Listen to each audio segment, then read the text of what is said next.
गावखडीत मॅची बघता बघता हा काय झाला मंडळी, आजच्या व्हिडिओची सुरुवात होतं दुपारी. जेवण झालं आणि रोनित म्हणूक लागलो वरती चल तुका कॉन्टेंट देतोय. वरती येऊन बघला तर इकडे रस्त्याचं काम चालू होता.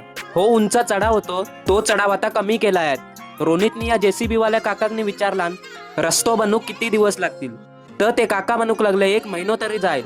आणि एवढी सगळी माती जेसीबीन खणून काढला नाही. म्हणजे विचार करा चढाव किती मोठा होतो. इकडे चालून चालून चपलातल्यान माती जात होती. म्हटलं आधी मी इकडेशी बाजूक होतोय, नाही तर माझे पाय लगेच चिकचिकीत होतील. देवला लागी येऊन बघला तर इकडे पण घराचा काम चालू होता. आजकाल आमच्या वाडीत कामाच होताना दिसतायत. संध्याकाळी मी, अनिश आणि हर्षू तिघे पण गावकडीत जाऊन निघाले, कारण रामेश्वरच्या मंदिरात आज कबड्डीची फायनल आहे. कबड्डीच्या मॅची बघूक स्वरूप, अरिन आणि प्रतीक हे तिघे आमच्या बरोबरच येत होते. पूर्णगडच्या रस्त्यावरशी जाऊचा म्हणजे एक प्रकारची ऑफ रोडिंगच. ऍक्टिवाक भरपूर ताण लागलेली म्हणून त्याच्या पोटात पेट्रोल टाकलाव.